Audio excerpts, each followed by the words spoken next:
Hi friends, నేను మీ కిరణ్. ఈరోజు నేను ఒక కొత్త స్టోరీతో మీ ముందుకొచ్చేసాను. ప్రపంచంలో అమ్మ ప్రేమను మించింది లేదు.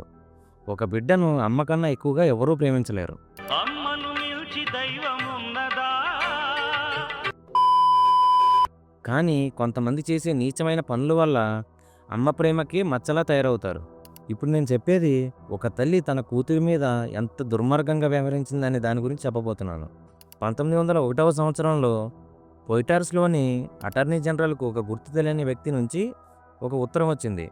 ఆ ఉత్తరంలో మేడం మొనియార్ ఇంట్లో ఒక పెళ్లి కాని అమ్మాయి గత 25 సంవత్సరాల నుంచి నిర్బంధంలో ఉంది.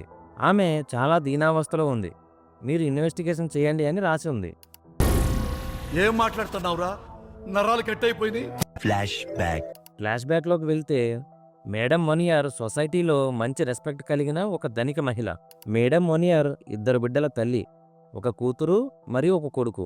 కూతురు పేరు బ్లాంచే మొనియార్ మరియు కొడుకు పేరు మార్సే మొనియార్. కూతురు బ్లాంచే మొనియార్ చాలా అందంగా ఉంటుంది. చాలామంది బ్లాంచే మొనియార్ను పెళ్లి చేసుకోవడానికి ఇష్టపడేవారు.